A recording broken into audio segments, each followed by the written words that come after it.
Hello everyone, and welcome to my Banking on Money channel. Today we're going to discuss rate of return for 2019.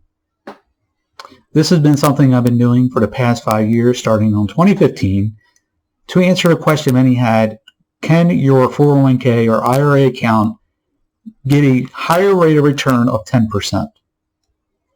And if you've been watching my channel for now, you would know the answer is yes.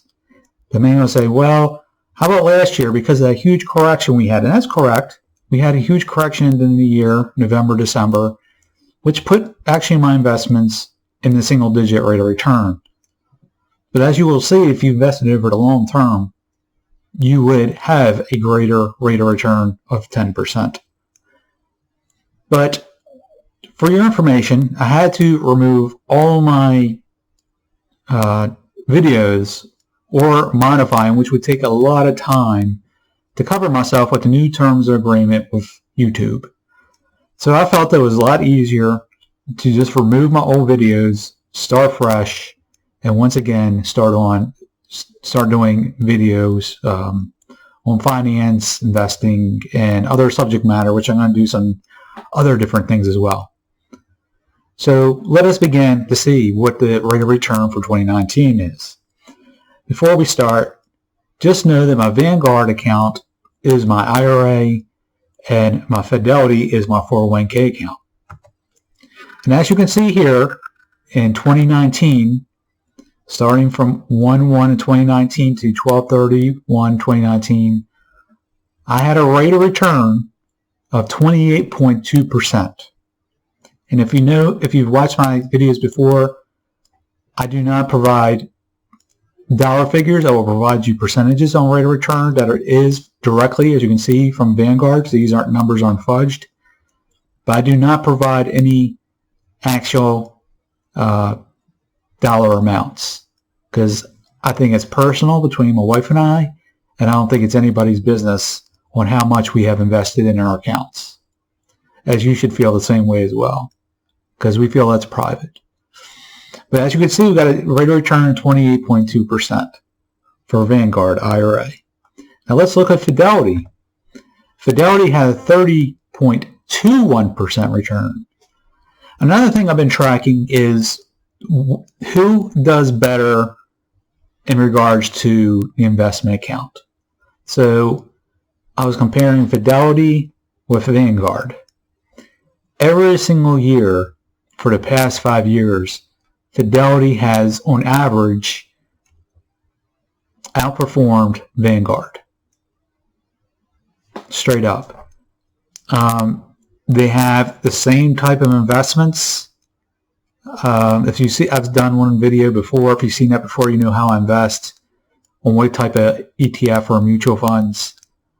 They are the same type of funds.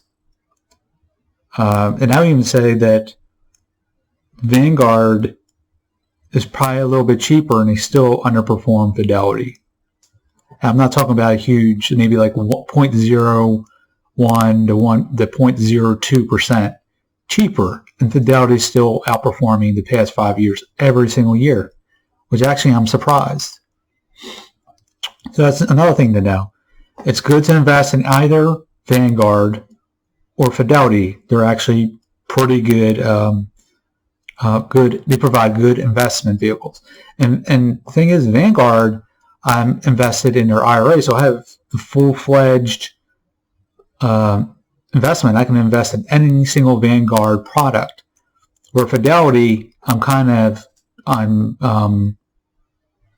limited because it's through the 401k plan, and only whatever is available through the 401k plan can I select. So I was truthfully surprised by this, to see Fidelity has outperformed Vanguard. But on the other subject, if you would have invested last year, I had a single-digit return. I think it was only 7% or something like that return.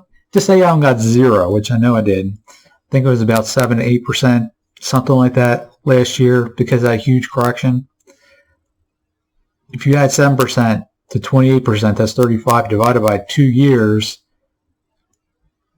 You're still over 10%. Say you got 0%. and you got 28%. Divide that by 2. You still get over a 10% rate of return over the past 2 years. So if you listen to the economic news of entire 2019, oh, there's a recession, it's going to be a huge down in the market, 20+%. Some people are saying, well, it's going to be worse than the financial crisis. The entire time, I mean, if you turn on any financial or economic news, you were hearing doom and gloom. And guess what? You would have lost out huge, especially if you would have started withdrawing money because of the scarcity tactics. And guess what? It has returned again, 2020. That we're going to have a recession, and there's doom and gloom once again in the news for 2020. If you have a lot of years ahead of you for investing, the short-term economic news should not frighten you, and you should be diversified how you invest. But this year, do I expect 30% return? No, 20%. This year is an election year. My normal rate of return that I normally expect is 12 to 15%. I'm thinking it might be below that because of the uncertainty for the presidential election. The positive news is we had one tariff sign, or one signed bill to relieve some of the tariffs going on with China. But on the other hand, Trump's also going after European nations, wanting to put a tariff of 25% on European cars, and he's going after other countries. It still adds uncertainty to the market. Yes, we had this last year amongst other things, but I just think, in my opinion, because of the presidential election, it'll push down on the rate of return. Now, I'm not expecting a 2008-2009 crisis. I would not be surprised if we even had a 10-15% correction and then we had a rebound back, or we had a big first half gain, which so far January has actually been pretty good for gains and kind of concerns me. But I don't want the market to heat up too quick, because that means just I think a bigger correction, especially if the presidential election changes. I'm not saying I'm voting Trump or a Democrat, but I think if a Democrat gets in, because of the change and more uncertainty, that there will definitely be a correction to the market. But like I said, if you have a long-term plan, I mean a long time before you have to use this money, or before you retire, or before you get to RMD, and don't forget the Security Act has passed, and now you don't have to withdraw your traditional IRA and or 401k until you're age 72, not 70 and a half. So you get an extra year, depending on where you fall, extra year or two there. But if you have a long way to go, don't worry about the short-term news and continue on with your plan and investing.